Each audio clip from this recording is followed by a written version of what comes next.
Good afternoon students.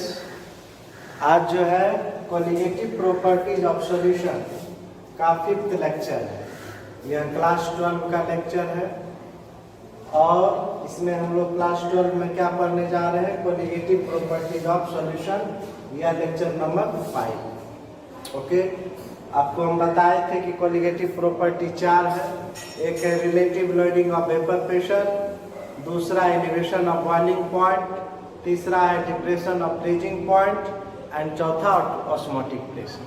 तो इसमें से एक कोलिगेटिव प्रॉपर्टी हम पढ़ा चुके हैं। Relative loading of vapour pressure क्या है, इसको पढ़ा दिए हैं। इसमें क्या क्या थ्योरी पूछ सकता है, सारा कॉन्सेप्ट हम क्लियर कर दिए और इससे क्या क्या न्यूमेरिकल आ सकता है, कौन कौन सा न्यूमेरिकल एनसीईआरटी में दिया हुआ है उसको भी बता दिए।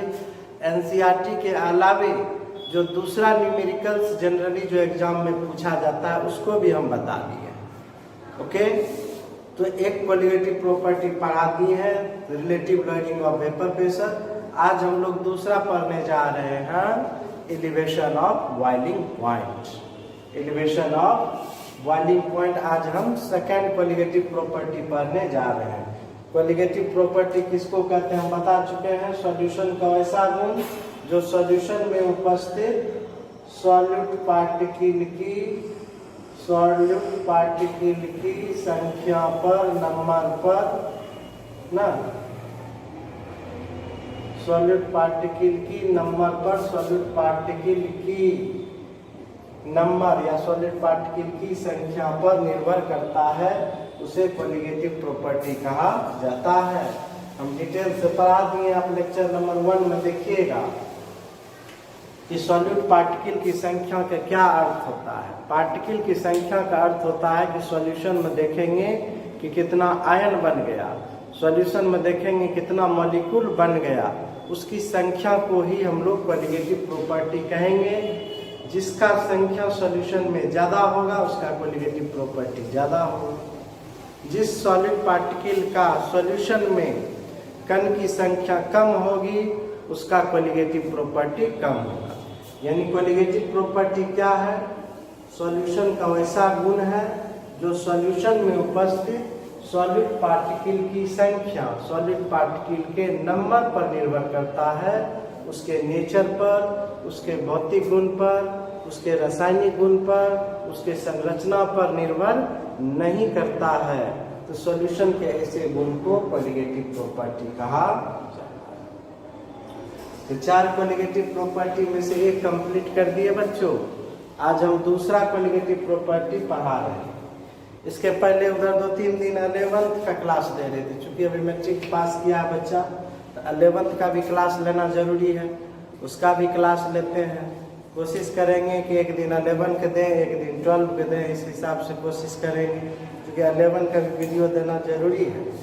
क्योंकि अभी बच्चा जो मैट्रिक पास करके आएगा भागलपुर में, तो जब तक जानेगा नहीं तब तक यहाँ पहुँचेगा कैसे, इसीलिए क्लास 11 का भी वीडियो देना जरूरी है।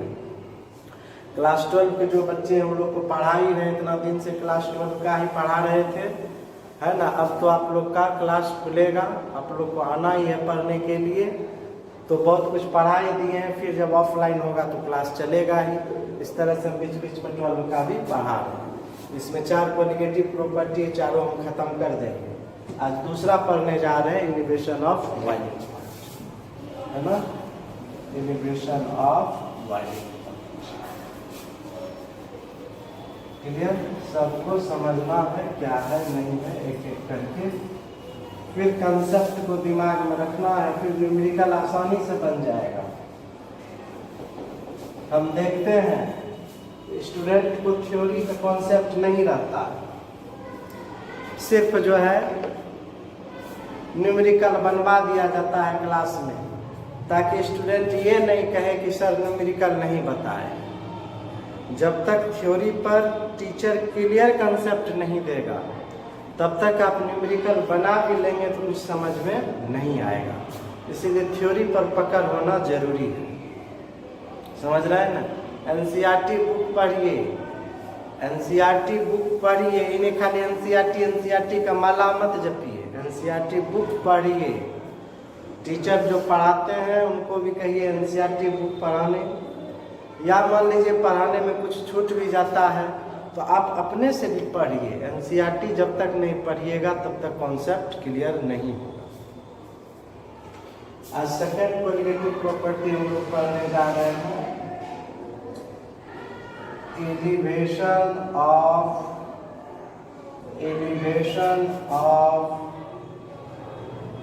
Boiling point. Elevation of boiling point Hindi में कहते हैं क्वथनांक का उन्नयन। क्वथनांक का उन्नयन, उन्नयन मतलब क्या हुआ, वृद्धि, बढ़ गया। इसलिए एरो ऐसे कर दिए, मतलब बॉइलिंग पॉइंट क्या होता है, बढ़ जाता है। एलिवेशन ऑफ बॉइलिंग पॉइंट, क्वथनांक का उन्नयन। क्वथनांक का उन्नयन क्या है बच्चों, इसको समझिए। क्वथनांक का उन्नयन कहते हैं किसको, इसको समझना। तो सबसे ये जो है सेकेंड कोलिगेटिव प्रॉपर्टी है। तो सबसे पहले आप समझिए एलिवेशन का अर्थ होता है उन्नयन। उन्नयन मतलब बढ़ जाना, ये तो बात की बात है। पहले आप समझिए बॉइलिंग पॉइंट किसको कहते हैं, हिंदी में कहते हैं क्वथनांक। क्वथनांक या बॉइलिंग पॉइंट किसको कहते हैं, यही डिफिनेशन बच्चा नहीं समझता। आप पूछिएगा बॉइलिंग पॉइंट किसको कहते हैं तो बच्चा बता देता है कि जिस टेम्परेचर पर कोई द्रव उबलता है उसे बॉइलिंग पॉइंट कहते हैं। तो तुम सस्पेन में पानी ले लो, उसको गर्म करो, 5 मिनट गर्म करोगे तो देखोगे कि हल्का हल्का भाप निकलने लगा। उसको और 8 मिनट तक गर्म करो तो देखोगे कि ज़्यादा भाप निकलने लगेगा।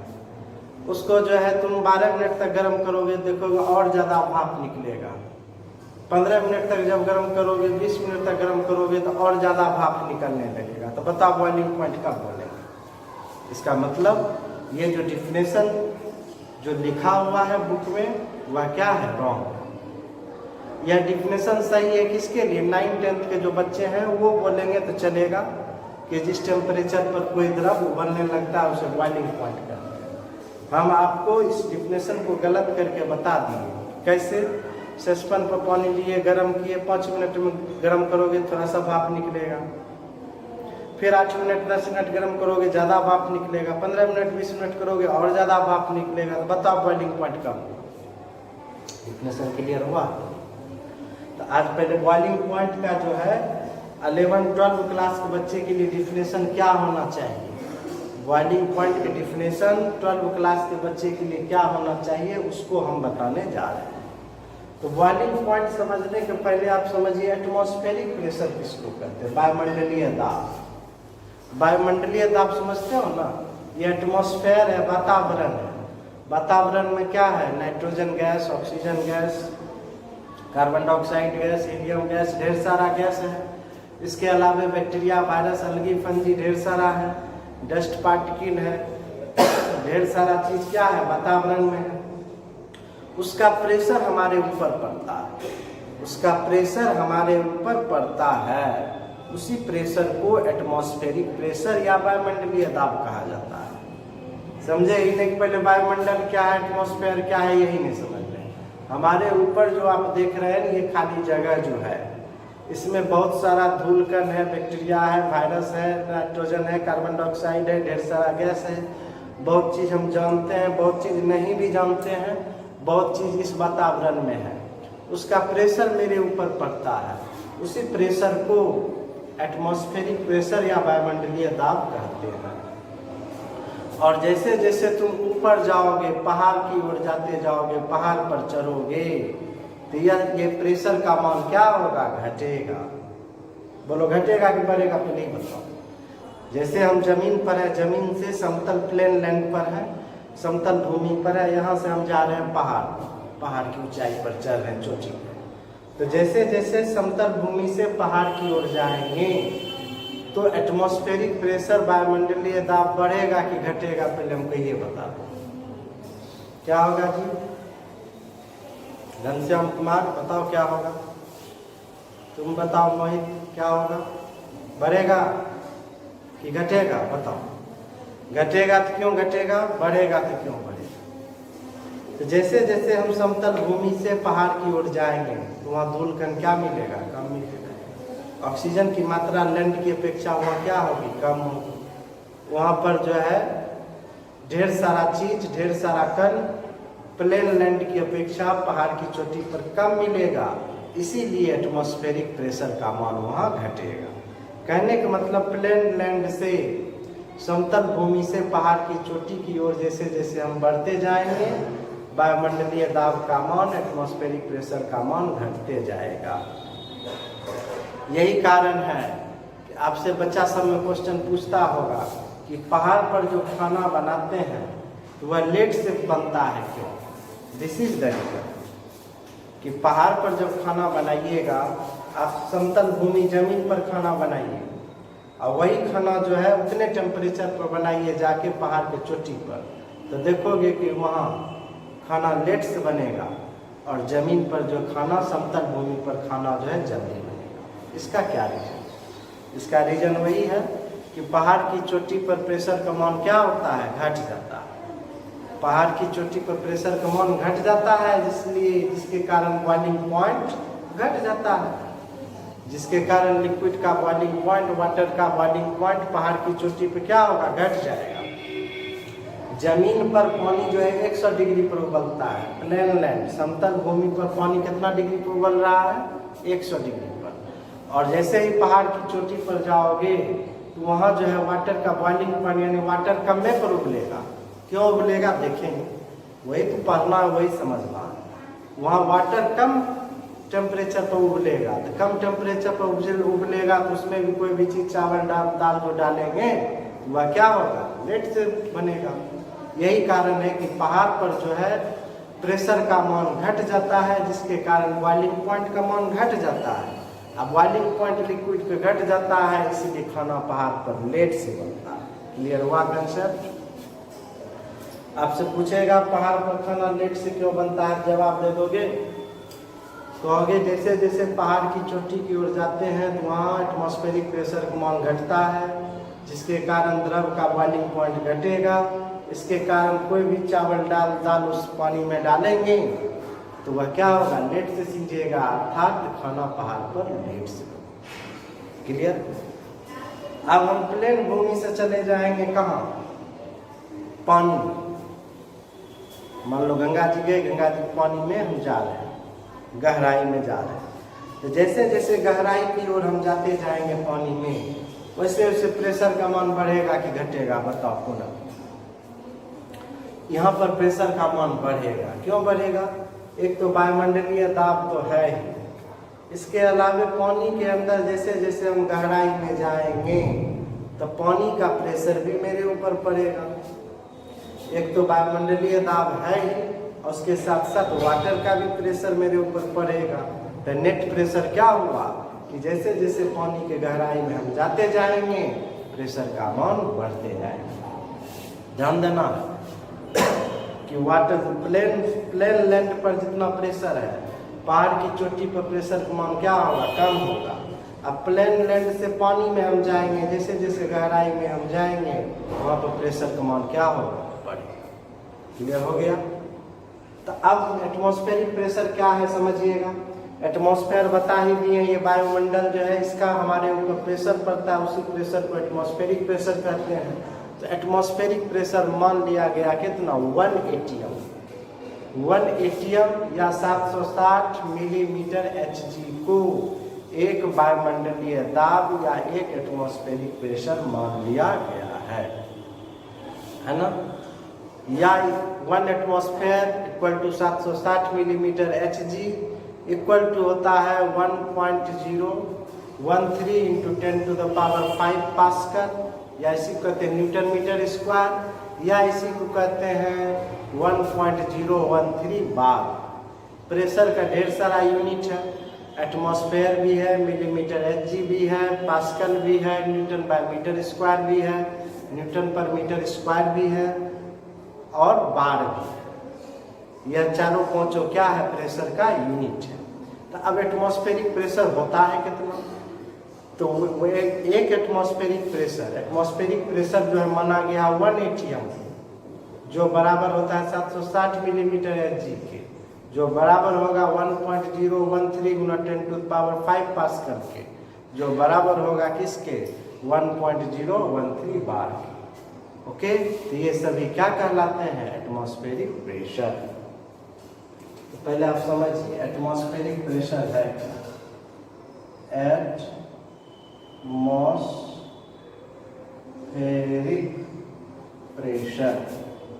एटमॉस्फेरिक प्रेशर इसको हिंदी में कहते हैं वायुमंडलीय दाब।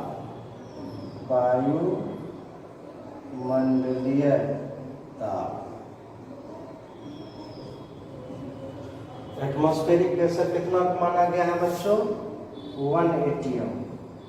एक एटमॉस्फेयर पढ़ते हैं एटीएम, पढ़ेंगे एटमॉस्फेयर यानी कि एटीएम पैसा वाला एटीएम नहीं हुआ, वहाँ एटीएम हुआ एनी टाइम मनी एटीएम, वो एटीएम नहीं है। यहाँ एटीएम को पढ़ेंगे एटमॉस्फेयर लिखेंगे शॉर्ट में एटीएम। एटमॉस्फेरिक प्रेशर तुमसे पूछेगा कितना होता है, क्या जवाब दोगे 1 atm इक्वल टू कितना होगा 760 मिलीमीटर Hg। मिलीमीटर mm हुआ मिलीमीटर Hg इक्वल टू क्या होगा 1.013 गुना 10⁵ क्या पास्कल, या इसी को कहते हैं न्यूटन पर मीटर स्क्वायर, इक्वल टू होता है 1.013 बार। यह सभी के सभी क्या है प्रेशर का यूनिट है और सब एक ही वैल्यू है, सब एक ही चीज है। जैसे यहाँ कहेंगे 5 रुपया, यहाँ क्या लिखे 500 पैसा, तो 5 रुपया इक्वल टू 500 पैसा हुआ कि कोई 5 रुपया लिखे कि कोई 500 पैसा लिखे, बात एक ही है ना। तो सब एक ही चीज है। एटमॉस्फेयर में बोलोगे तो 1 बोलोगे, मिलीमीटर Hg में बोलोगे 760 बोलोगे, पास्कल में बोलोगे तो क्या बोलोगे 1.013 गुना 10⁵ पास्कल, या न्यूटन पर मीटर स्क्वायर में बोलोगे तो भी बोलोगे 1.013 गुना 10⁵ पास्कल, लेकिन जब बार में बोलोगे तो 1.013 बार। इसी कॉन्सेप्ट के यूज किए थे जो एक न्यूमेरिकल हम बताए थे, एकदम इसको दिमाग में रखना। बुढ़ो कहेगा ये भूला कि न्यूमेरिकल नहीं बनेगा।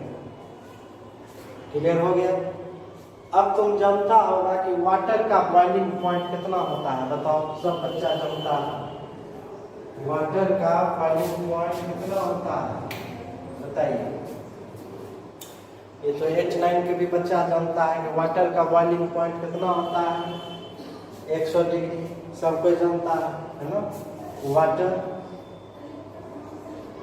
वाटर इसका बॉइलिंग पॉइंट कितना होता है 100 डिग्री सी, या इसी को कहते हैं 100 डिग्री सी में 273 जोड़ देंगे तो क्या होगा 373.15। एक्चुअली होता है राउंड फिगर में हम लोग क्या लेते हैं 373.15 राउंड फिगर में हम लोग 373। ये जो बॉइलिंग पॉइंट है BP मन हुआ, B मन बॉइलिंग, P मन पॉइंट, बॉइलिंग पॉइंट हिंदी में कोथना। यह वाटर का बॉइलिंग पॉइंट 100 डिग्री सी है। इसका क्या मतलब? इसका मतलब हुआ कि जब हम वाटर को गर्म करते हैं सस्पेंड में लेके, तो जैसे जैसे हम गर्म करेंगे उसका वेपर प्रेशर बढ़ेगा, वाष्प दाब बढ़ेगा, और एक समय ऐसा आएगा कि उसका वेपर प्रेशर बढ़ते बढ़ते एक समय ऐसा आएगा कि उसका वेपर प्रेशर बढ़ते बढ़ते 760 मिलीमीटर Hg हो जाएगा या 1 एटमॉस्फेयर हो जाएगा।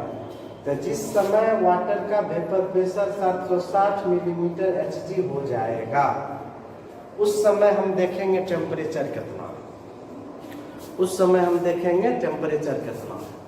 तो उस समय हम टेम्परेचर क्या देखते हैं 100 डिग्री होता है। किसमें देखते हैं थर्मामीटर। टेम्परेचर मापने का यंत्र कौन सा है थर्मामीटर। तो थर्मामीटर में हम जैसे ही देखेंगे तो उस समय टेम्परेचर कितना देखते हैं कि 100 डिग्री है। हम 100 डिग्री क्या हो गया वाटर का बॉइलिंग पॉइंट। 100 डिग्री क्या हुआ बताओ वाटर का बॉइलिंग पॉइंट। क्लियर हुआ? वाटर का बॉइलिंग पॉइंट 100 डिग्री का। समझे तुम लोग कि हम क्या करते हैं, वाटर को गर्म करते हैं। गर्म करेंगे एक समय क्या होगा, जैसे जैसे गर्म करेंगे उसका वेपर प्रेशर बढ़ेगा।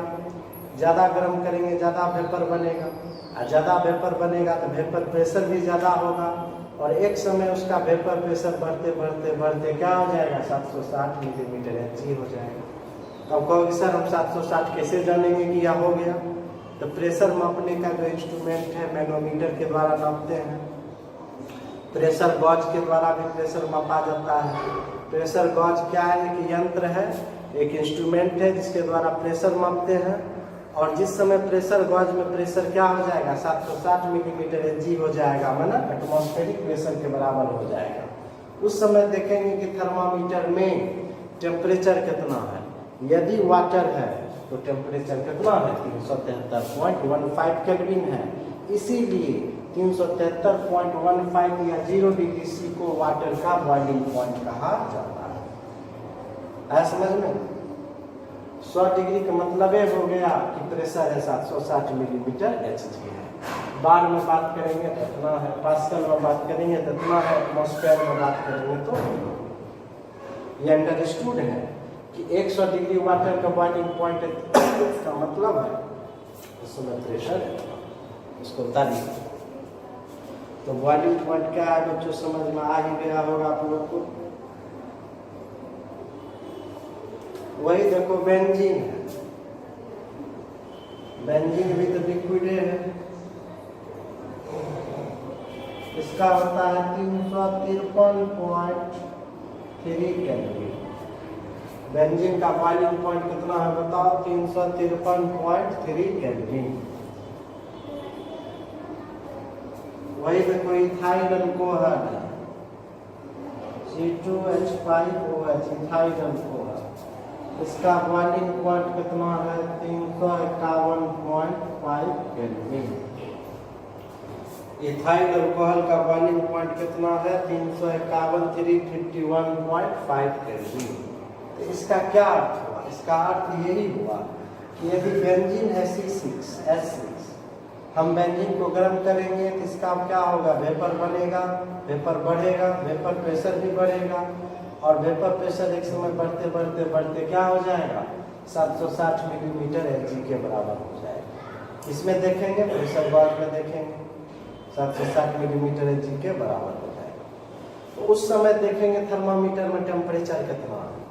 तो यदि बेंजीन है तो उस समय टेम्परेचर है 353.3 केल्विन। देखो ये एक्सपेरिमेंटल चीज है, अपने मन से नहीं लिखते हैं। फिजिक्स केमिस्ट्री बायोलॉजी में कोई चीज अपने मन से नहीं लिखा जाता है, यह एक्सपेरिमेंटल चीज होता है, उसी को लिखे हैं, उसी को किताब से लिखे हैं। और किताब में कहाँ से आया? एक्सपेरिमेंट के द्वारा जो चीज आता है उसी बात को किताब में लिख दिया जाता है, अपने मन से कहीं कुछ नहीं लिखा जाता। तो जब बेंजीन का प्रेशर 760 मिलीमीटर Hg हो जाता है, उस समय टेम्परेचर में देखते हैं, थर्मामीटर में देखते हैं टेम्परेचर कितना है। उस समय थर्मामीटर क्या शो करता है 353.3 केल्विन। और जब वाटर रहता है तो 373.15 शो करता है, लेकिन जब बेंजीन रहता है तो 353.3 शो करता है। वही जब इथाइल अल्कोहल रहता है तो वह शो करता है 351.5 केल्विन शो करता है। समझे ना? इथाइल अल्कोहल का बॉइलिंग पॉइंट 351.5 है। इसका मतलब क्या होगा, इथाइल अल्कोहल को गर्म करेंगे, उसका वेपर प्रेशर बढ़ेगा, और वेपर प्रेशर बढ़ते बढ़ते जब 760 मिलीमीटर Hg के बराबर हो जाएगा, उस समय देखेंगे थर्मामीटर में टेम्परेचर कितना है। उस समय कितना पाए 351.5 केल्विन पाए।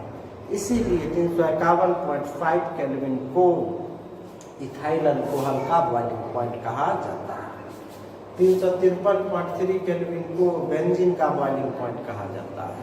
373.15 केल्विन को वाटर का बॉइलिंग पॉइंट कहा जाता है। और प्रत्येक लिक्विड का बॉइलिंग पॉइंट क्या होगा, अलग अलग होगा, किसी का एक दूसरे से मैच नहीं।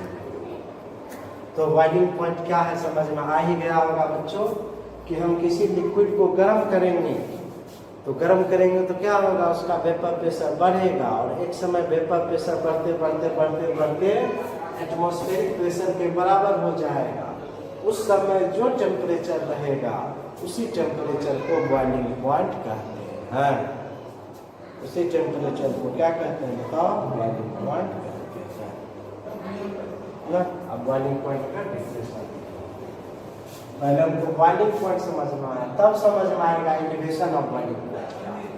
ओके, बिना बॉइलिंग पॉइंट समझे आप इंडिकेशन ऑफ बॉइलिंग पॉइंट नहीं समझ सकते। Okay,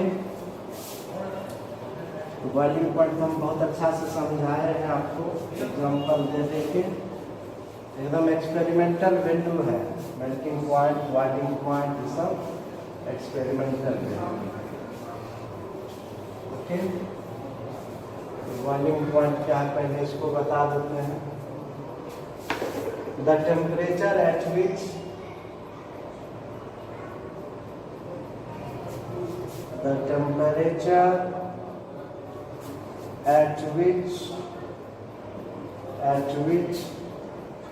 the vapor pressure, the temperature at which the vapor pressure of the liquid becomes equal to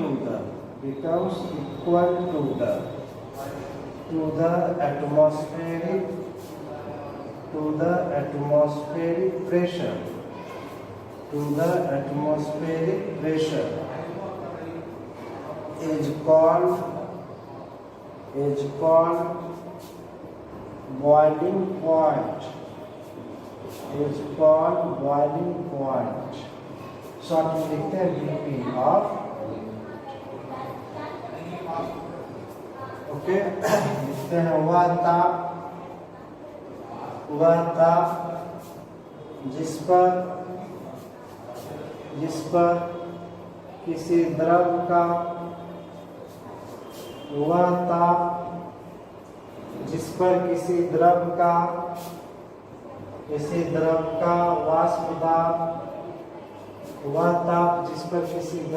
वाष्प दाब वायुमंडलीय दाब के बराबर हो जाता है,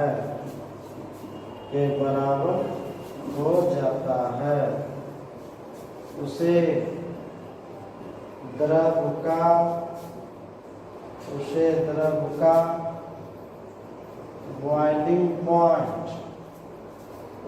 द्रव का बॉइलिंग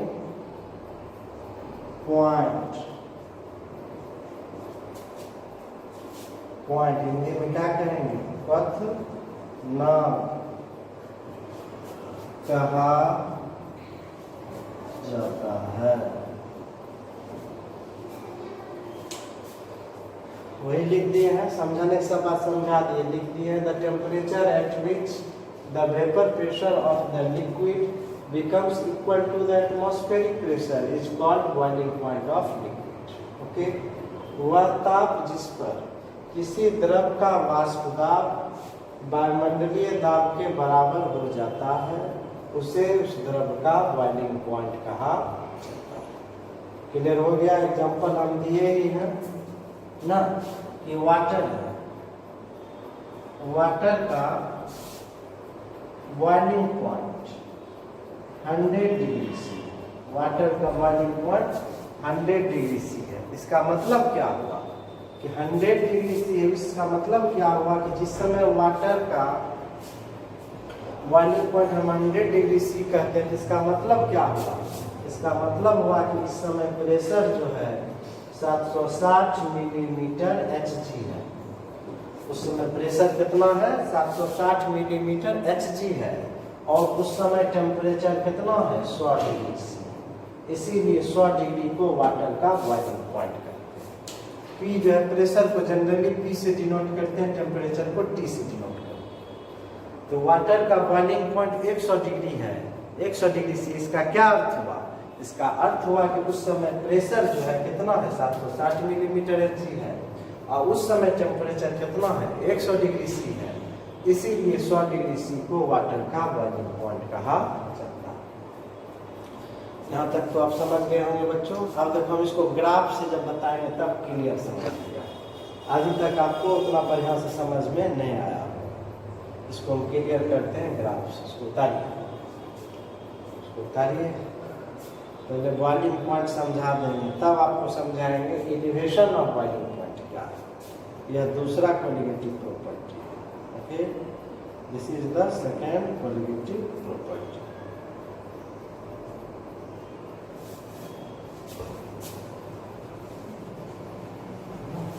सेकेंड कोलिगेटिव, इसको समझना होगा।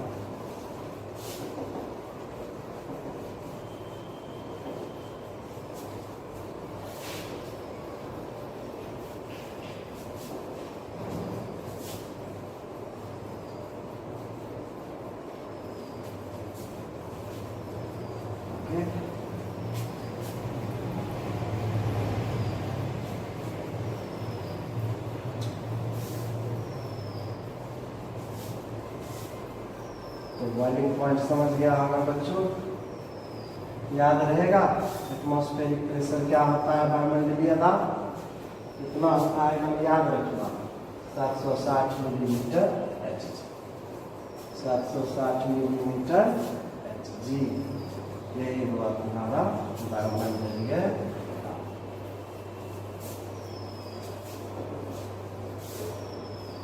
ओके, यही हुआ तुम्हारा वायुमंडलीय दाब।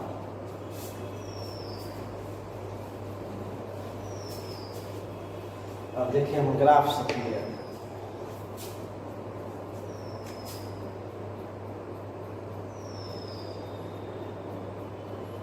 Y axis, this is axis, X axis पर हम लिए हैं टेम्परेचर। टेम्परेचर को कैपिटल टी से डिनोट करते हैं। यह हुआ जीरो एक्सिस, एक्स एक्सिस पर टेम्परेचर दिए। इसका अर्थ समझा क्या होगा कि लेफ्ट से राइट की ओर जैसे जैसे बढ़ेंगे टेम्परेचर बढ़ते जाएगा, इसीलिए एरो ऐसे। एरो ऐसे का मतलब लेफ्ट से राइट की ओर टेम्परेचर बढ़ रहा है। मान लो यहाँ है 0 degree C, 10 degree C, 20 degree, 30 degree, 40 degree, 50 degree, 60 degree, 80 degree, इस तरह से एक्स एक्सिस पर टेम्परेचर बढ़ रहा है। और देखो यहाँ वाई एक्सिस पर हम दिखा रहे हैं vapour pressure. Vapour pressure, vapour pressure, इसको हम कहाँ पर दिखा रहे हैं, बोलो, वाई एक्सिस। इसको हम कहाँ पर दिखा रहे हैं, इसको हम कहाँ दिखा रहे हैं बताओ, वाई एक्सिस। वाई एक्सिस पर हम वेपर प्रेशर दिखा रहे हैं। इसका मतलब समझा कि जैसे जैसे हम नीचे से ऊपर की ओर जाएंगे वेपर प्रेशर का मान बढ़ेगा। अब वेपर प्रेशर क्या हम समझा दिए हैं। वेपर के द्वारा जो लिक्विड के सतह पर प्रेशर डाला जाता है इक्विलिब्रियम पर, वेपर के द्वारा जो लिक्विड के सरफेस पर प्रेशर डाला जाता है इक्विलिब्रियम पर, उसी प्रेशर को वेपर प्रेशर कहते हैं। तो मान लीजिए यदि हम मिलीमीटर एच जी में बात कर रहे हैं, यहाँ 0 है, यहाँ मान लो 100 मिलीमीटर एच जी है, 200 मिलीमीटर है, 300 है, 500 मिलीमीटर एच जी है, 700 मिलीमीटर एच जी है, और यहाँ पर आके कितना हो गया 760 मिलीमीटर एच जी। यानी प्रेशर का मान जो है बॉटम टू टॉप बढ़ता है, नीचे से ऊपर की ओर बढ़ रहा है। तो मान लेते हैं कि यहाँ पर प्रेशर कितना है, 100 mmHg, 200 mmHg, 400 mmHg, 500 mmHg, 600 mmHg, 700 mmHg, और यहाँ पर आकर प्रेशर कितना हो गया 760 mmHg। यहाँ पर प्रेशर कितना हो गया बताओ 760 mmHg, है ना, 760 mmHg। यही क्या हुआ तुम्हारा एटमॉस्फेरिक प्रेशर। एटमॉस्फेरिक ये क्या हुआ प्रेशर, वायुमंडलीय दाब। इसका मतलब ये हो गया 760 मिलीमीटर एच जी। वायुमंडलीय दाब का यही मतलब हुआ 760 मिलीमीटर एच जी। तुम्हारा क्या हुआ बताओ, वायुमंडलीय दाब हुआ। ओके, और यह जो है कहाँ से कहाँ बढ़ रहा है, नीचे से ऊपर की ओर बढ़ रहा है। अब मान लो कोई वाटर सॉल्वेंट के रूप में हम क्या लिए, वाटर को क्या करेंगे, गर्म करेंगे तो क्या होगा, उसका वेपर बढ़ेगा, वेपर बढ़ेगा तो वेपर प्रेशर भी क्या होगा, बढ़ेगा। और जैसे जैसे हम गर्म करते जाएंगे उसका वेपर ज़्यादा बनेगा, उसका प्रेशर भी क्या होगा, ज़्यादा होगा, और एक समय बढ़ते हुए किसके बराबर हो गया, एटमॉस्फेरिक प्रेशर के बराबर। किसके बराबर हो गया बताओ, एटमॉस्फेरिक प्रेशर के बराबर हो गया। तो मान लो सॉल्वेंट के रूप में हमने क्या दिया, वाटर। यह जो है ग्राफ है किसके लिए, सॉल्वेंट। ये ग्राफ किसके लिए है बताओ, सॉल्वेंट। ये ग्राफ को समझिएगा भैया, इसको जो है डबल लाइन कर देते हैं, ग्राफ जो है वीडियो में ज़्यादा क्लियर हो, दिखाई पड़े आपको, है ना। चूँकि डिफिनेशन जो है ना सारा ग्राफ से ही डिफिनेशन आता है। ओके, ये वाटर है, सॉल्वेंट के रूप में हमने क्या दिया, वाटर को हम जैसे जैसे गर्म कर रहे हैं उसका वेपर बढ़ रहा है, वेपर बढ़ेगा तो वेपर प्रेशर भी बढ़ेगा। एक समय वेपर प्रेशर बढ़ते कहाँ पर आ गया बताओ, यहाँ पर आ गया। इस समय वेपर प्रेशर बढ़ते कहाँ आ गया, इस पॉइंट पर आ गया, है ना। इस पॉइंट का अर्थ समझा, कहाँ पर आ गया, एटमॉस्फेरिक प्रेशर 760 mmHg के बराबर हो गया। ये कैसे देखेंगे, कोई प्रेशर गॉज जो है एक यंत्र है, उसकी सहायता से देखें कि 760 पूरा कि नहीं पूरा, देख लिए कि 760। अब उस समय देखेंगे टेम्परेचर कितना है, यानी प्रेशर हो गया यहाँ पर कितना, 760। चूँकि प्रेशर को देखना है तो वाई पर देखेंगे, और टेम्परेचर को देखना है तो एक्स पर देखेंगे। ओके, तो इस समय हम प्रेशर देखें तो वाई एक्सिस को कितना है, 760 में mmHg। अब इस समय देखें टेम्परेचर कितना, तो टेम्परेचर देखने के लिए हमको कहाँ देखना होगा, एक्स एक्सिस पर। यहाँ से क्या करेंगे, एक परपेंडिकुलर डालेंगे, यहाँ से क्या डालेंगे, एक परपेंडिकुलर डालेंगे। उस समय देखेंगे टेम्परेचर कितना, उस समय देखें टेम्परेचर जो है इस पॉइंट पर देख लेंगे टेम्परेचर कितना। इस समय टेम्परेचर यदि वाटर है तो देखिए थर्मोमीटर में कितना टेम्परेचर है, 100 डिग्री। उसी 100 डिग्री को क्या कह देंगे, वाटर का बॉइलिंग पॉइंट। समझिएगा हम क्या बोल रहे हैं। यदि सॉल्वेंट के रूप में वाटर है, वाटर को गर्म करेंगे तो उसका वेपर प्रेशर बढ़ेगा, बढ़ते एक समय किसके बराबर हो गया, वायुमंडलीय दाब के बराबर हो गया। प्रेशर एक्सिस पर देख लिए 760 मिलीमीटर। उस समय देखेंगे टेम्परेचर कितना है, इसके लिए क्या किए, टेम्परेचर एक्सिस पर, एक्स एक्सिस पर एक परपेंडिकुलर डालें। तो उस समय देखते हैं कि टेम्परेचर कितना है। तो यदि वाटर है तो उसमें देखते हैं टेम्परेचर कितना है, 100 डिग्री। इसमें देखें थर्मामीटर, यही 100 डिग्री वाटर पे क्या कहलाया, बॉइलिंग पॉइंट। ओके, इस टेम्परेचर को हम मान लेते हैं क्या, T1। इस टेम्परेचर को क्या माने बच्चों बताओ, T1। इस T1 को हम लोग क्या कहेंगे, इस T1 को क्या कहेंगे बताओ, सॉल्वेंट का बॉइलिंग पॉइंट। इस T1 को क्या कहेंगे, सॉल्वेंट का बॉइलिंग पॉइंट। ये बॉइलिंग पॉइंट हो गया किसका, सॉल्वेंट का बॉइलिंग। ओके, अब देखो हम क्या करते हैं, बॉइलिंग पॉइंट क्या है समझ में आ गया। इस सॉल्वेंट का बॉइलिंग पॉइंट कितना, T1। यदि वाटर है तो बॉइलिंग पॉइंट 100 डिग्री से। अब इसी वाटर में हम क्या करेंगे, ग्लूकोज मिला देंगे। ध्यान दीजिएगा,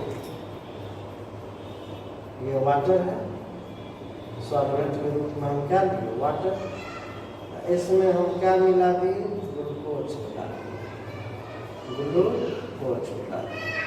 तो ग्लूकोज जैसे ही मिला दिए तब क्या हो गया, सॉल्यूशन हो गया। जैसे ग्लूकोज मिला दिए तो क्या हो गया, सॉल्यूशन हो गया। तो अब सॉल्यूशन का क्या होगा, वाष्प दाब घट जाएगा ना। पहले ये पढ़ा चुके हैं, पहला कोलिगेटिव प्रॉपर्टी। पहला कोलिगेटिव प्रॉपर्टी क्या पढ़ा है, relative loading of vapour pressure. उसमें भी तो यही बताए थे कि जैसे ही सॉल्वेंट में कोई नॉन वोलेटाइल सॉल्यूट मिलाते हैं तो सॉल्यूशन का वाष्प दाब जो है सॉल्वेंट की अपेक्षा क्या होता है, घट जाता है। सॉल्वेंट की अपेक्षा क्या होता है, घट जाता है। इसी को ना हम लोग कहते हैं लोअरिंग ऑफ वेपर प्रेशर, वाष्प दाब का अवनमन।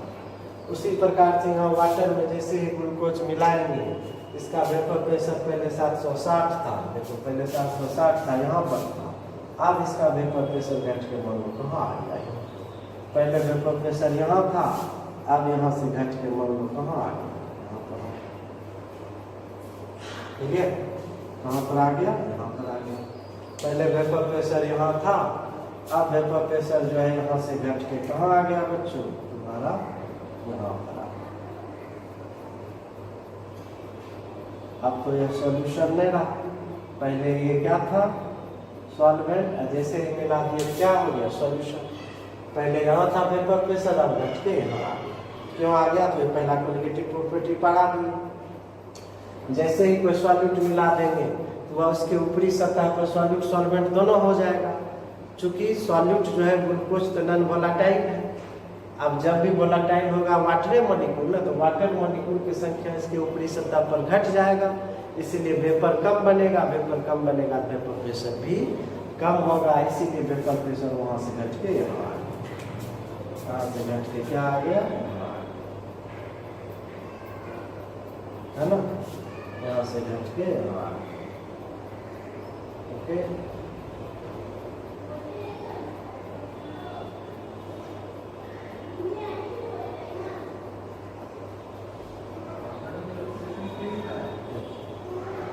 पहले जो था अब वेपर प्रेशर क्या हो गया, यहाँ से घट के।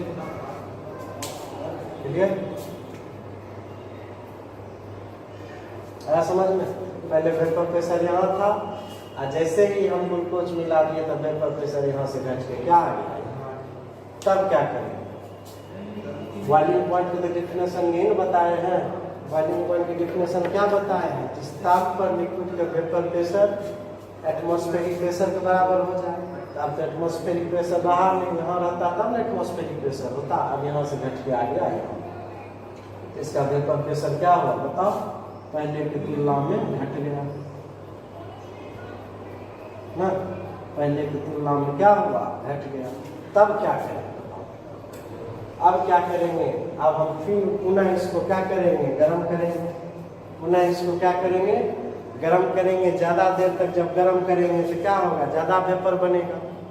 पहले वेपर प्रेशर यहाँ था, जैसे ही ग्लूकोज मिला दिए वेपर प्रेशर यहाँ आ गया, तो यह एटमॉस्फेरिक प्रेशर से दूर हो गया ना, मान लो 760 था, अब यहाँ से आ गया 500। तो जब तक 760 पूरेगा नहीं तब तक तो बॉइलिंग पॉइंट होगा नहीं। तो अब हम क्या करेंगे, उसको और हीट करेंगे। जब ज़्यादा गर्म करेंगे तो क्या होगा, ज़्यादा वेपर बनेगा, और ज़्यादा वेपर बनेगा तो ज़्यादा वेपर प्रेशर होगा, और एक समय पुनः इसका वेपर प्रेशर बढ़ते बढ़ते बढ़ते क्या हो जाएगा, इस पॉइंट पर चला आएगा, एटमॉस्फेरिक प्रेशर के बराबर। जब गर्म करेंगे, ज़्यादा टेम्परेचर देंगे, ज़्यादा टेम्परेचर देंगे तो इसका वेपर प्रेशर बढ़ेगा, और वेपर प्रेशर बढ़ते बढ़ते बढ़ते बढ़ते यहाँ आ गया, एटमॉस्फेरिक प्रेशर के बराबर हो गया। इस समय देखेंगे टेम्परेचर कितना, इस समय देखेंगे टेम्परेचर कितना। देखो इस समय टेम्परेचर कितना, इस समय टेम्परेचर जो है हम इसको क्या मान लिए, T2। इस समय टेम्परेचर हम क्या मान लिए बताओ, T2। आया समझ में, इस समय टेम्परेचर कितना हो गया, T2। इस समय टेम्परेचर पूरा कितना हो गया, T2। आया समझ में, समझिएगा फिर से। और यह जो है किसके लिए हुआ, सॉल्यूशन के लिए। तो अभी सर ये दो जो ग्राफ बनाए हैं या किसके किसके लिए बनाए, एक बनाए सॉल्वेंट के लिए, दूसरा बनाए सॉल्यूशन। एक सॉल्वेंट के लिए और दूसरा किसके लिए, सॉल्यूशन। समझिएगा फिर से समझिए, ग्राफ पर ही सारा खेला है, यहीं पर सारा कॉन्सेप्ट है, यहीं पर सारा न्यूमेरिकल है। मान लीजिए वाटर है, वाटर को सॉल्वेंट मान लीजिए, वाटर को गर्म किए, गर्म करते करते करते करते एक समय क्या हो गया बताओ, कि इसका वेपर प्रेशर बढ़ते गया, बढ़ते बढ़ते बढ़ते एटमॉस्फेरिक प्रेशर के बराबर हो गया। उस समय देखें टेम्परेचर कितना है, तो टेम्परेचर एक्सिस पर एक परपेंडिकुलर डालें तो टेम्परेचर कितना आया 100 डिग्री। उसी 100 डिग्री को क्या मान लिए T1। इस T1 को हम क्या कहेंगे, वाटर का या सॉल्वेंट का वॉल्यूम। क्लियर हो गया। इसमें जैसे ही हम ग्लूकोज मिला दिए तो सॉल्यूशन बन गया। अब सॉल्यूशन का वेपर प्रेशर यहाँ से घट के यहाँ तो वेपर प्रेशर तो घट गया। जब तक इसके इक्वल होगा नहीं तब तक बॉइलिंग पॉइंट होगा नहीं। जैसे ही ग्लूकोज मिला दिए कि सॉल्यूशन हो गया, शरबत हो गया। अब पुनः हम क्या करेंगे, इसको हीट करेंगे, गर्म करेंगे। गर्म करेंगे तो इसका टेम्परेचर क्या होगा, बढ़ेगा। गर्म करेंगे टेम्परेचर बढ़ेगा तो क्या होगा, वेपर ज़्यादा बनेगा। वेपर ज़्यादा बनेगा, वेपर प्रेशर भी ज़्यादा होगा। तो एक समय वेपर प्रेशर पुनः बढ़ते बढ़ते बढ़ते बढ़ते इस पॉइंट पर वह एटमॉस्फेरिक प्रेशर 760 mmHg के बराबर। अब इस समय देखेंगे टेम्परेचर कितना, तो इसके लिए क्या करेंगे, एक्स एक्सिस पर टेम्परेचर एक्सिस पर एक परपेंडिकुलर डाल देंगे। तो इसी परपेंडिकुलर को जो इस पॉइंट को हम यहाँ पर क्या मान लेंगे, इस पॉइंट को हम यहाँ क्या मान लेंगे T2। T2 यहाँ है T1, ये क्या है T2। ये T2 कौन सा, ये T2 क्या है, कहेंगे T2 क्या है, boiling point of solution. T2 क्या है बताओ, boiling point of solution. T1 क्या है, boiling point of solvent. T1 क्या है, boiling point of solvent, solvent का बॉइलिंग पॉइंट। T2 क्या है, boiling point of solution, solution का बॉइलिंग पॉइंट। अब बताओ फिगर देख के T1 बड़ा है कि T2, बता दो सोच। T1 बड़ा है कि T2, T1 बड़ा है कि T2। T1 क्या है बताओ, सॉल्यूशन का बॉइलिंग पॉइंट। T1 क्या है, T1 क्या है बताओ, बॉइलिंग पॉइंट है किसका, सॉल्यूशन का। T1 क्या है, बॉइलिंग पॉइंट किसका है बताओ, सॉल्वेंट। देख रहे हैं, सॉल्वेंट है ना। यहाँ देखिए T1 एटमॉस्फेरिक प्रेशर यहाँ ना है, तो T1 क्या है, किसका बॉइलिंग पॉइंट, सॉल्वेंट। और T2 क्या है, देखिए यहाँ पर, ये T2 किसका बॉइलिंग पॉइंट है, सॉल्यूशन। T2 क्या है, बॉइलिंग पॉइंट किसका है, सॉल्यूशन का। अब बताओ तो T1 बड़ा है कि T2, फिगर देख के बोलो। T1 बड़ा है कि T2, देख लो स्पष्ट है कि T2 is greater than T1। T2 is greater than T1, यानी T1 जितना था उससे क्या हुआ, इसका बॉइलिंग पॉइंट बढ़ गया ना। समझिएगा, जैसे आपको हम बताए थे कि ये वाटर है, वाटर का बॉइलिंग पॉइंट कितना है, 100 डिग्री C। इसमें हम जैसे ही ग्लूकोज मिला दिए, जैसे ही ग्लूकोज मिला दिए, ये क्या हो गया, सॉल्यूशन था, सॉल्यूशन था। तो क्या सॉल्यूशन का बॉइलिंग पॉइंट 100 डिग्री ही होगा, इसका बॉइलिंग पॉइंट क्या होगा, 100 से अधिक होगा। 102 डिग्री होगा, 103 डिग्री होगा, 104 डिग्री होगा, जब भी होगा तो 100 से अधिक होगा, है ना। तो कहने का मतलब क्या हुआ कि T2 is greater than T1। Solvent का जितना बॉइलिंग पॉइंट था, सॉल्यूशन का बॉइलिंग पॉइंट उसकी अपेक्षा बढ़ गया। सॉल्वेंट का जितना बॉइलिंग पॉइंट था, सॉल्यूशन का बॉइलिंग पॉइंट उसकी अपेक्षा बढ़ गया।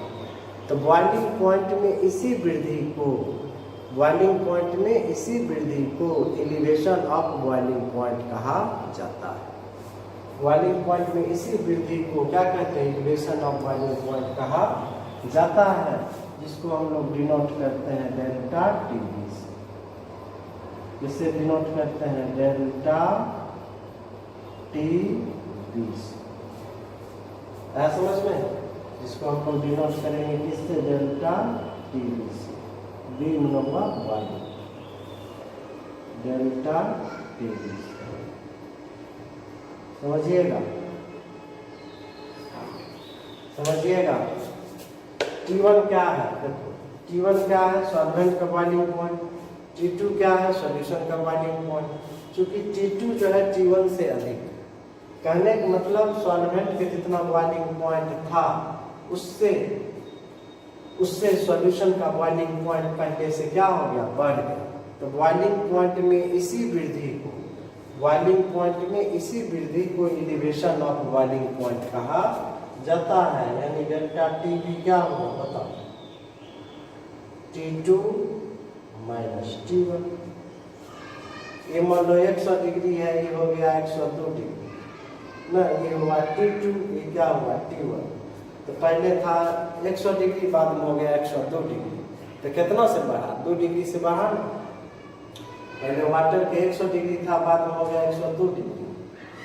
तो बॉइलिंग पॉइंट जो है सॉल्यूशन का कितना से बढ़ गया, 2 डिग्री से बढ़ गया। तो बॉइलिंग पॉइंट में इसी वृद्धि को डेल्टा टी कहा जाता है। बॉइलिंग पॉइंट में इसी वृद्धि को क्या कहते हैं, डेल्टा टी कहा जाता है ना। इसको हम क्या लिखेंगे, T2 माइनस T1। इसी डेल्टा टी को क्या कहते हैं बताओ, elevation of boiling point. Delta TV को क्या पढ़ेंगे बताओ, elevation of boiling point. Boiling point का उन्नयन। एलिवेशन मतलब क्या होता है, बढ़ जाना। समझे लाइन की नहीं समझे, इसी पर सारा कॉन्सेप्ट है, सारा न्यूमेरिकल इसी पर है। फिर हम समझाने की कोशिश कर रहे हैं कि देखो एक्स एक्सिस पर टेम्परेचर लिए, वाई एक्सिस पर वेपर प्रेशर लिए। सॉल्वेंट लिए मान लो वाटर को गर्म करेंगे, बढ़ेगा, इसका वेपर प्रेशर बढ़ेगा, बढ़ते बढ़ते एटमॉस्फेरिक प्रेशर के बराबर हो गया। उस समय देखे टेम्परेचर कितना है, तो टेम्परेचर T1। इस T1 को क्या कहेंगे, सॉल्वेंट का बॉइलिंग। अब जैसे ही सॉल्वेंट में हम ग्लूकोज मिला दिए, चीनी मिला दिए, इसका वेपर प्रेशर घट के यहाँ से यहाँ आ गया, है ना।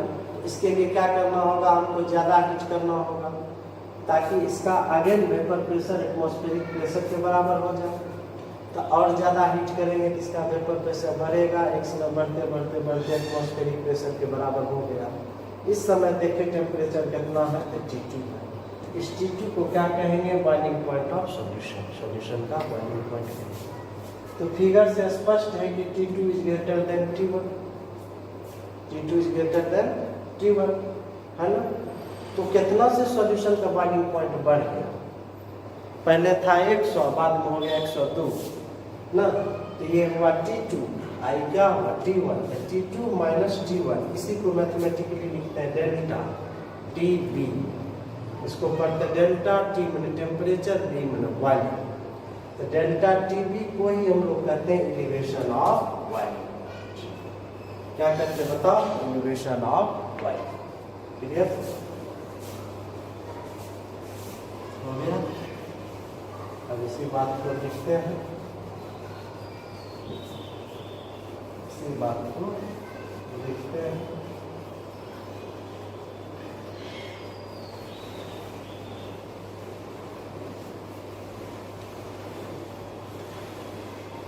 इसी बात को लिख देंगे तब सारा चीज जो है इसी ग्राफ से क्लियर है। ओके,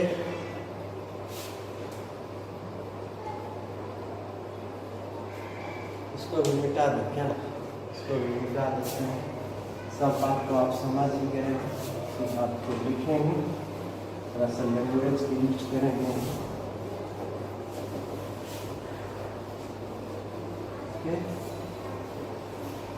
तो एलिवेशन ऑफ बॉइलिंग पॉइंट क्या, आप दो चीज समझ गए होंगे। बॉइलिंग पॉइंट क्या है, एलिवेशन ऑफ बॉइलिंग पॉइंट क्या है, दोनों दो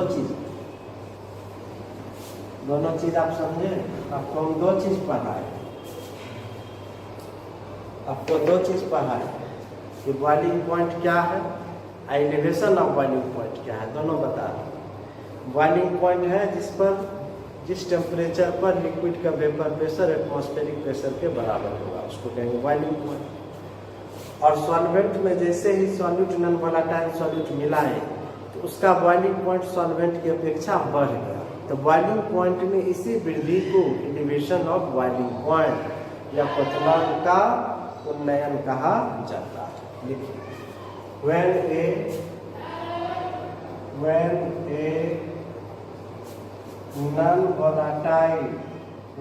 a non-volatile solute is dissolved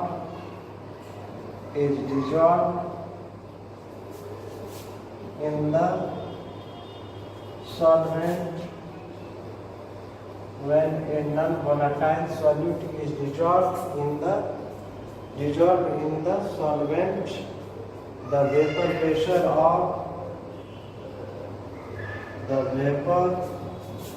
pressure of solution decreases. क्यों घटता है? जिसको तुम पहला प्रॉपर्टी में पढ़ा था। The vapour pressure of solution क्या होता है? डिक्रीजेज। किसकी अपेक्षा? डिक्रीजेज।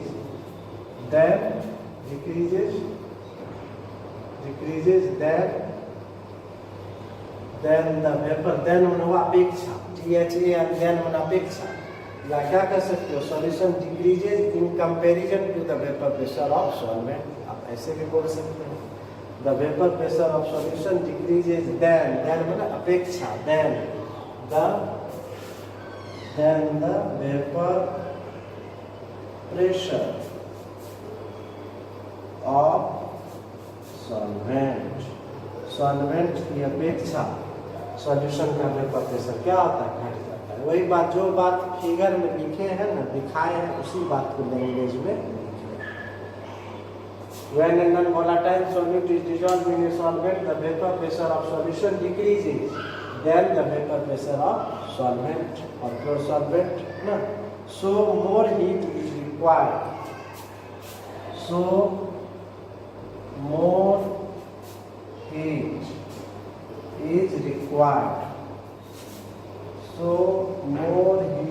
is required. ना, सो मोर हीट इज रिक्वायर्ड, इसलिए हमको ज़्यादा हीट की जरूरत पड़ती है। इसलिए मोर heat is required in order that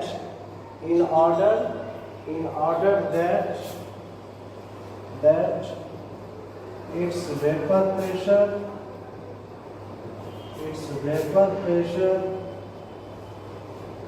becomes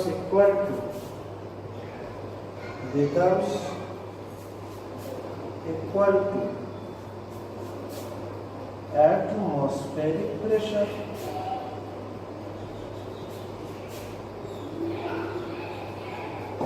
समझे क्या लिखे? So more heat is required, इसलिए ज्यादा हीट की जरूरत पड़ती है। In order that its vapour pressure becomes equal to the atmospheric pressure, जिससे कि इसका वेपर प्रेशर किसके बराबर हो जाए? एटमॉस्फेरिक प्रेशर के बराबर हो जाए।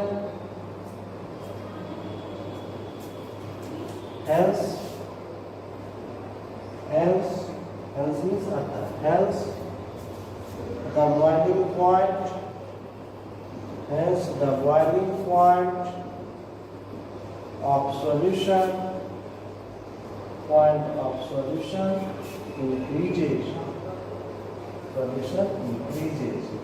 देखिए, this increase in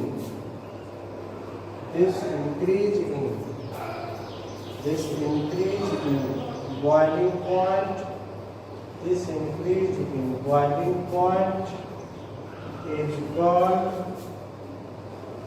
called elevation of boiling point, इसको मैथमेटिकली डिनोट करते हैं डेल्टा। तो मैथमेटिकली डिनोट करेंगे delta T. Hence the boiling point of solution increases. This increase in boiling point is called elevation in boiling point। Okay, लिखते हैं इसमें हिंदी में। जब किसी सॉल्वेंट में कोई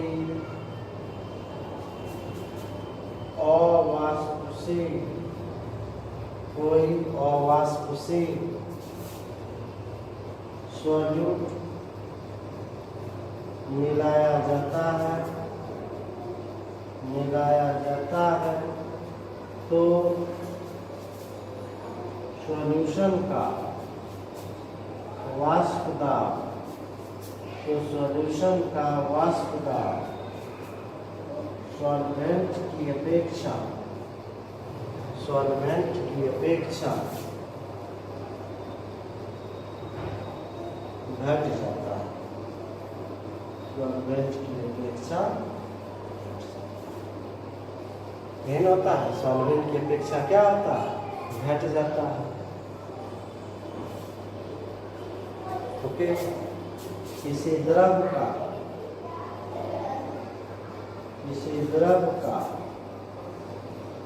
ताप बढ़ाने से उसका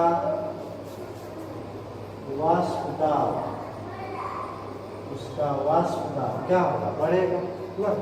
द्रव को बढ़ाने से उसका क्या होगा, वाष्प दाब बढ़ जाता है, वाष्प दाब बढ़ता है ना। किसी द्रव का ताप जैसे जैसे बढ़ाएंगे तो उसका वाष्प दाब क्या होता है, बढ़ता है। और जब द्रव का वाष्प दाब और जब द्रव का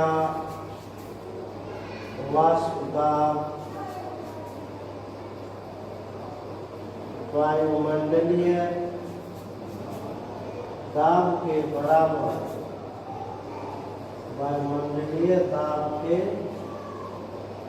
बराबर, यहाँ तक उतारो।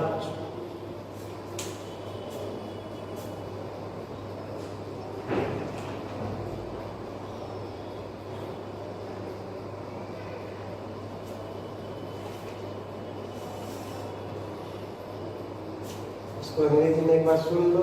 When a non-volatile solute is dissolved in the solvent, when a non-volatile solute is dissolved in the solvent, the vapor pressure of solution decreases, then अपेक्षा then the vapor pressure of solvent.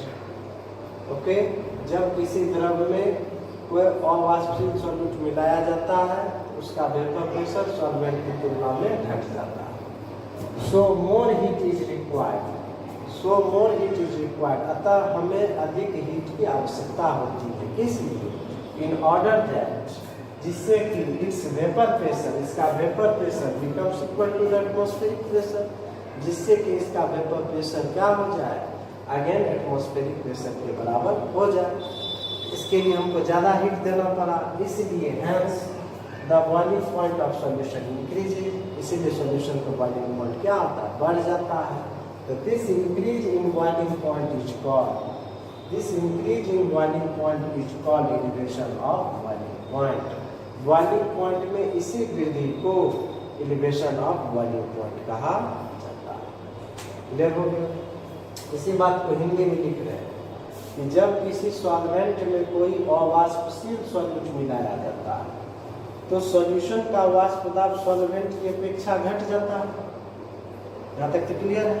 तो अगला line क्या लिखें, किसी द्रव का ताप बढ़ाने से उसका वाष्प दाब क्या होगा, बढ़ेगा। टेम्परेचर जैसे जैसे बढ़ाएंगे वाष्प दाब क्या होगा, बढ़ेगा। और जब द्रव का वाष्प दाब वेपर प्रेशर वायुमंडलीय दाब के बराबर हो जाता है ना, जब वायुमंडलीय दाब के बराबर हो जाता है, इंग्लिश वाले को उल्टा देते हैं, तो लिख लिए हैं आप लोग।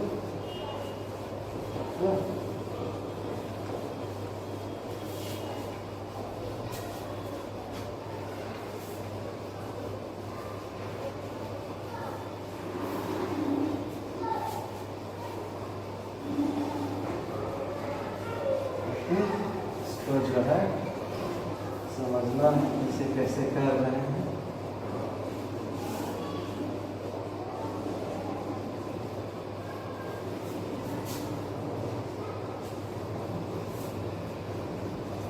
क्या लिखे हैं, लिखे और जब द्रव का वाष्प दाब, जब द्रव का वाष्प दाब क्या हो जाए, वायुमंडलीय दाब के बराबर, वायुमंडलीय दाब के बराबर हो जाता है ना, वायुमंडलीय दाब के बराबर हो जाता है, वायुमंडलीय दाब के बराबर हो जाता है। तो वह ताप उस द्रव का बॉइलिंग पॉइंट कहलाता है।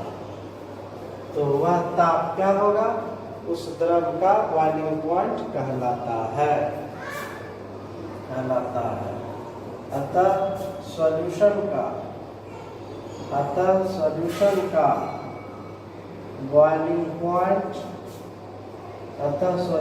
का बॉइलिंग पॉइंट सॉल्वेंट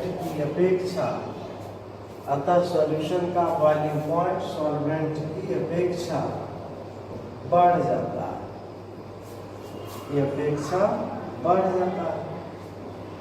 चूंकि ज्यादा हीट देंगे तो किसी द्रव का ताप बढ़ाने से उसका वाष्प ताप क्या होगा, बढ़ेगा। तब क्या होगा, और जब द्रव का वाष्प ताप वायुमंडलीय ताप के बराबर हो जाएगा तो उसे उस द्रव को क्या कहते हैं, बॉइलिंग पॉइंट। इसलिए हम क्या कर सकते हैं, अतः सॉल्यूशन का बॉइलिंग पॉइंट सॉल्वेंट की अपेक्षा क्या होता है, बढ़ जाता है। ओके, देखो बॉइलिंग पॉइंट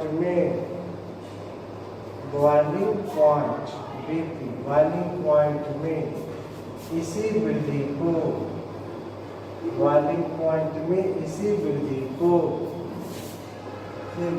को एलिवेशन ऑफ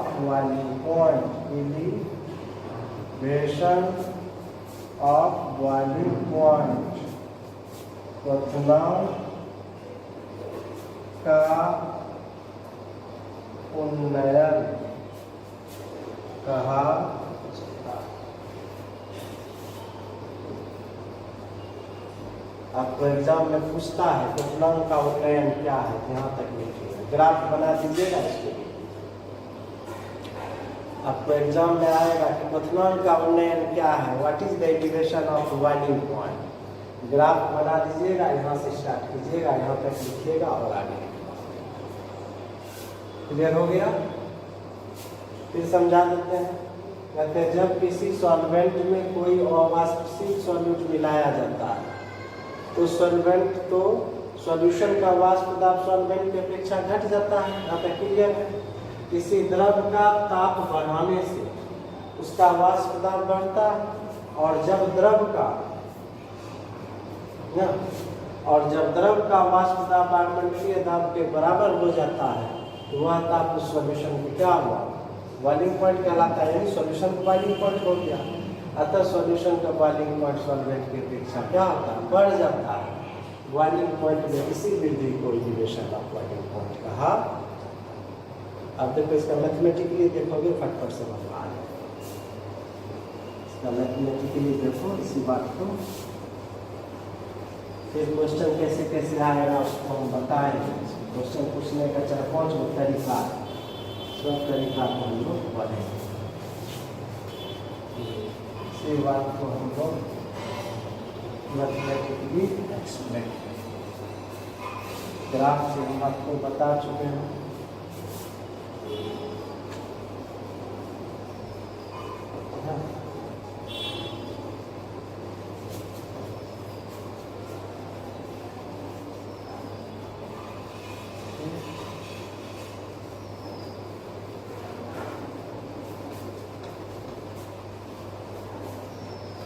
देखिए एलिवेशन ऑफ बॉइलिंग पॉइंट क्या है समझिएगा। लेट मनमाना ग्राफ में हम बता चुके हैं क्या, boiling point of solution, boiling point of solvent. Solvent के बॉइलिंग पॉइंट को क्या माना है बताओ ग्राफ, T1। ग्राफ में T1 दिया है ना, आपसे पूछेंगे T1 क्या है, क्या जवाब दोगे, boiling point of solvent, solvent का boiling point. Boiling point of solution, graph में बताओ सॉल्यूशन के बॉइलिंग पॉइंट को क्या माना है, T2। क्लियर होगा? तो उसे पूछेंगे T2 क्या है, क्या जवाब दोगे, कहेंगे boiling point of solution, solution का बॉइलिंग पॉइंट। कहेंगे T1 क्या है तो क्या कहोगे, सॉल्वेंट का बॉइलिंग पॉइंट। अब बताओ T1 बड़ा है कि T2, ग्राफ से स्पष्ट है। क्या स्पष्ट है? सिंस चूंकि T2 is greater than T1, क्योंकि सॉल्यूशन का बॉइलिंग पॉइंट सॉल्वेंट की अपेक्षा क्या होता है? अधिक होता है, यानी T2 is greater than T1। इसीलिए उसे पूछेगा एलिवेशन ऑफ बॉइलिंग पॉइंट, जिसको लिखते हैं mathematically delta TB। Delta TB ये क्या होगा बताओ? T2 minus T1। Elevation of boiling point, क्वथनांक का उन्नयन, यानी डेल्टा TB। इसका क्या होगा? T2 minus T1। आपसे एग्जाम में डायरेक्ट क्वेश्चन आएगा, एलिवेशन ऑफ बॉइलिंग पॉइंट से आप क्या समझते हैं? इसका आंसर कैसे लिखिएगा? फिगर बना दीजिएगा, फिगर बना दीजिएगा, उसके बाद लैंग्वेज लिख दीजिएगा, या लैंग्वेज नहीं भी लिखिएगा तो चलेगा, हम कॉन्सेप्ट था कॉन्सेप्ट को लिख। आप सिर्फ फिगर बना दीजिएगा, उसके बाद डायरेक्ट लिखिएगा boiling point of solvent T1, boiling point of solution T2। कहेंगे चूंकि T2 is greater than T1, इसीलिए elevation of boiling point delta TB is equal to T2 minus T1। यहाँ पे लैंग्वेज मन करेगा तो लिखिएगा, मन नहीं करेगा तो एक क्वेश्चन नहीं हो गया कि क्वथनांक उन्नयन क्या है। दूसरा इसमें क्वेश्चन देगा कि क्वथनांक के उन्नयन की सहायता से सॉल्यूट का मोलर मास कैसे ज्ञात करें? 5 नंबर क्वेश्चन आएगा। क्वथनांक के उन्नयन की सहायता से सॉल्यूट का मोलर मास कैसे ज्ञात करोगे? ये 5 नंबर का क्वेश्चन आएगा। या उसी में दे देगा कि रॉल्ट लॉ की सहायता से ना क्वथनांक के उन्नयन के लिए रॉल्ट के नियम को लिखें, ऐसे भी दे देता है। क्वथनांक के उन्नयन के लिए रॉल्ट के नियम को लिखें। ओके, क्वथनांक के उन्नयन के लिए रॉल्ट के नियम को लिखें। इसी में आगे हम लोग को पढ़ना है Raoult's law for the elevation of boiling point.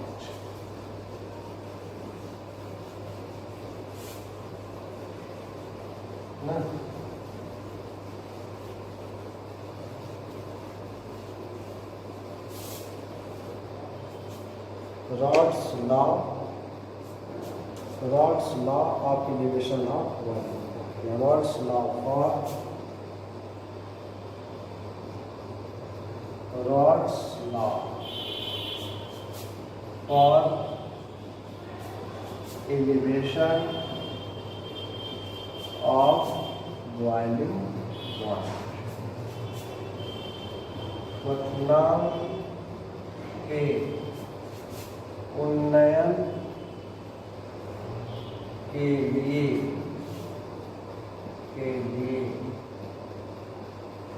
Raoult का नियम, ऐसे भी देता है एग्जाम में क्वेश्चन।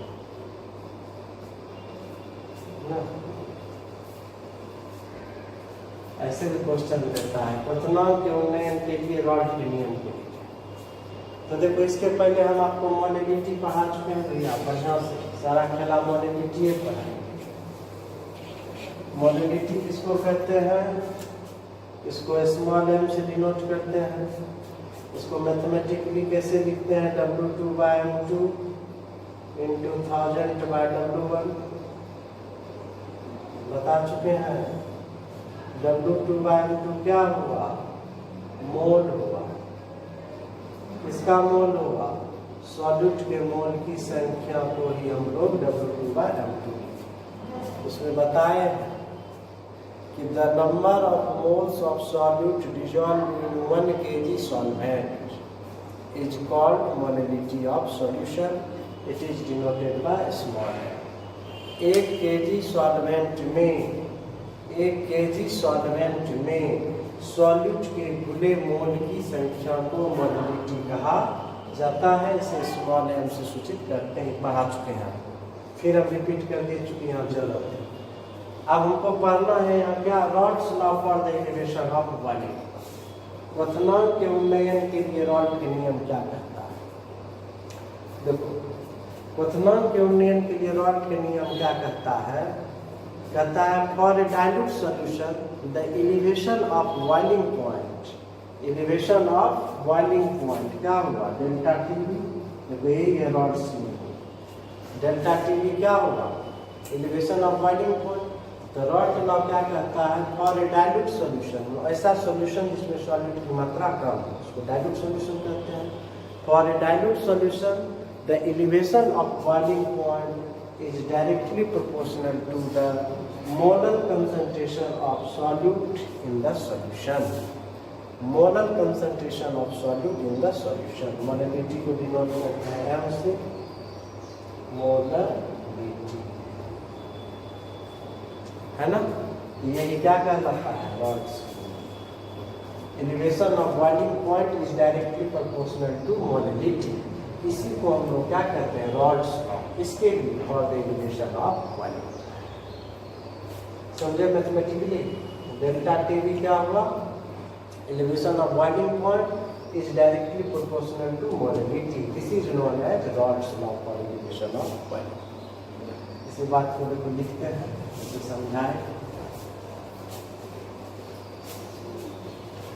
इसी बात को हम लिखते हैं हम पता से।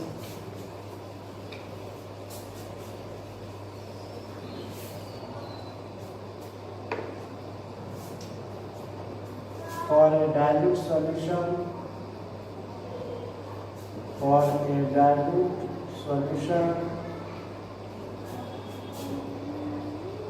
the elevation of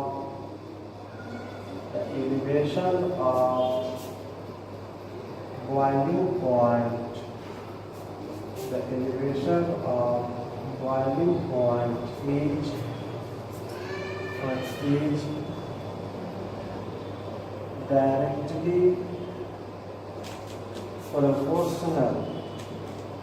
directly proportional. For a dilute solution, the elevation of boiling point means क्या होगा delta T. elevation of boiling point is directly proportional to the molar concentration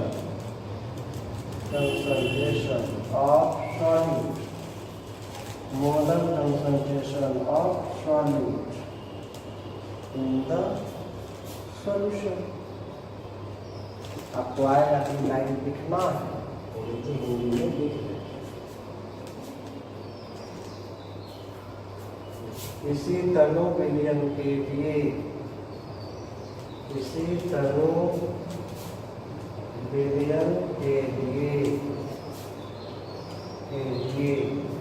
क्वथनांक का उन्नयन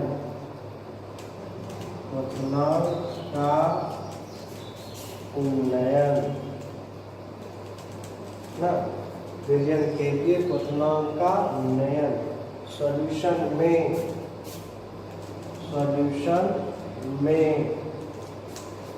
सॉल्यूट के मोलर सांद्रण, सॉल्यूशन में solute के molar सांद्रण का सीधा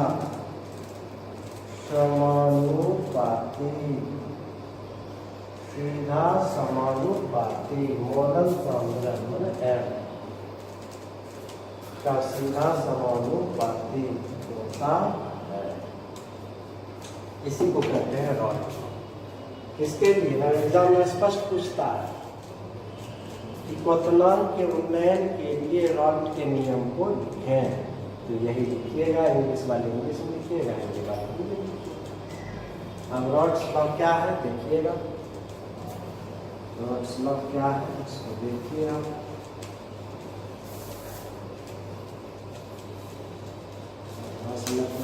पार्ट आएगा क्या कहता है किसी तनु विलयन के लिए क्वथनांक का उन्नयन क्या हुआ डेल्टा टीवी।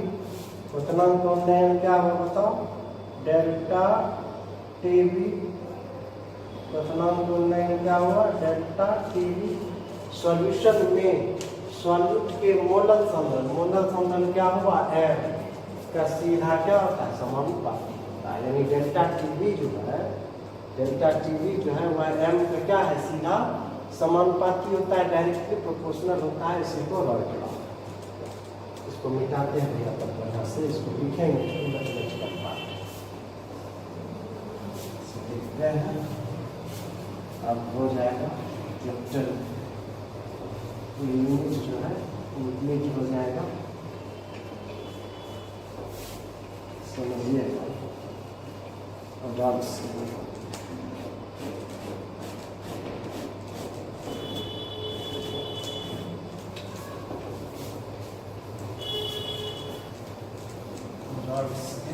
नियम को समझना ना, कैसे कैसे हम लोग इसको बनाते हैं और कैसे कैसे मोलर मास ज्ञात।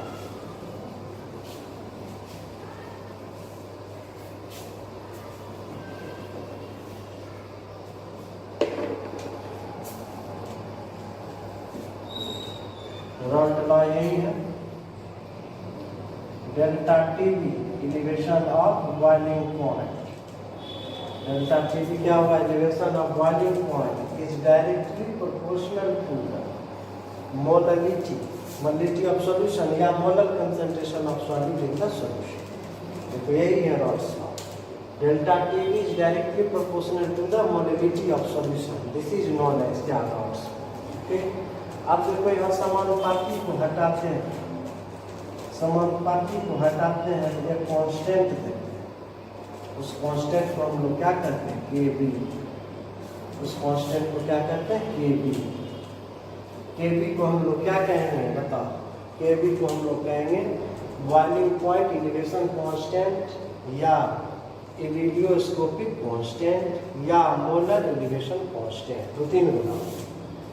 के बी को क्या कहेंगे, मुख्य रूप से चलता है, इस प्रोपोर्शनलिटी को हटाएंगे, एक कांस्टेंट देंगे, इस कांस्टेंट का नाम है क्या, मोलर एलिवेशन कांस्टेंट या एविडियोस्कोपिक कांस्टेंट। इनको क्या देंगे, ओके, एम क्या होगा, मोलरिटी। अब के बी क्या है अलग से लिख देते हैं, ओके, एम क्या है, मोलरिटी ऑफ सॉल्यूशन। हम क्या करते हैं, वी नो दैट, हम जानते हैं कि क्या जानते हैं, मोलरिटी m इक्वल टू बताओ W2/m2 into 1000 by W1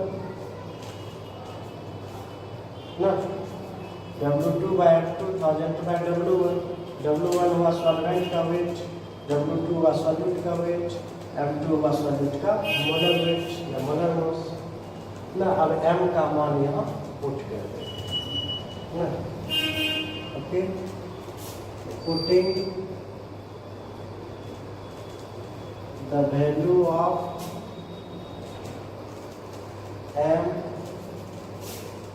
in equation 1, equation 1 में m का मान रखने पड़ते, m का मान यहाँ रखते, इसीलिए डेल्टा टीवी इजकल टू क्या हो गया, के बी इंटू m के बदले बैठा देते हैं W2/m2 इंटू 1000 बाय क्या होगा, W1 बाय 1000 बाय W1।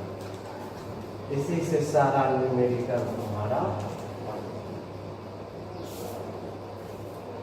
इसी से सारा न्यूमेरिकल बनेगा, ओके।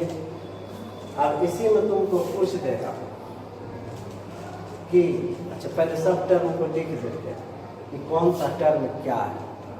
डेल्टा टीवी तो आप समझ ही रहे, elevation of boiling point, delta TV को क्या कहेंगे, एलिवेशन ऑफ बॉइलिंग पॉइंट ना। यहाँ आप समझिए सारा टर्म है क्या, वेर लिखते हैं, वेर। के बी क्या है, के बी के तो दूसरी में बोला फेमस नाम है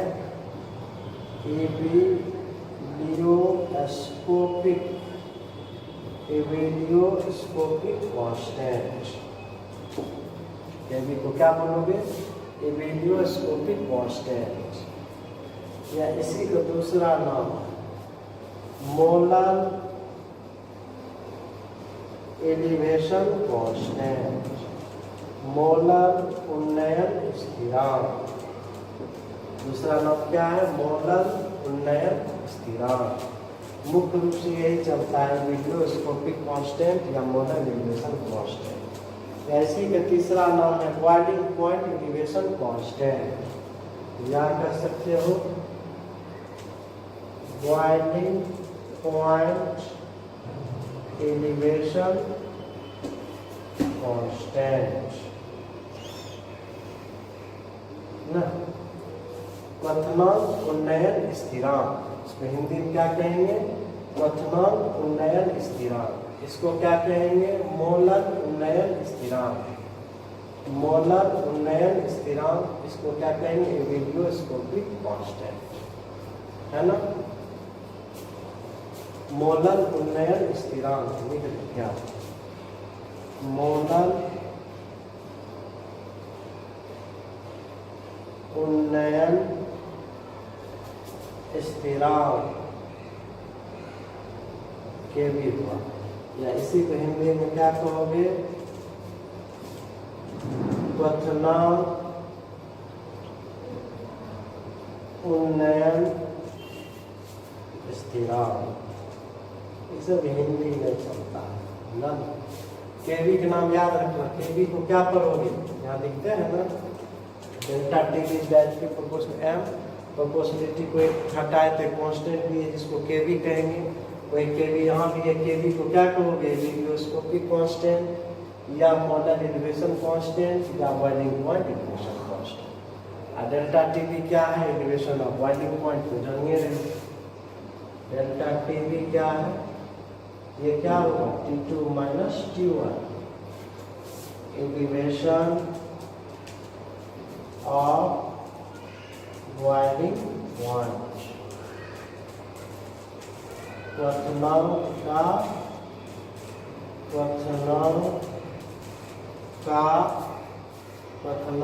का उन्नयन, ये हुआ डेल्टा। ये टर्म समझ गए, ये टर्म समझ गए। सारा टर्म को समझना है आपको, सारा टर्म समझिएगा। ये सब मेन क्वेश्चन इस चैप्टर का।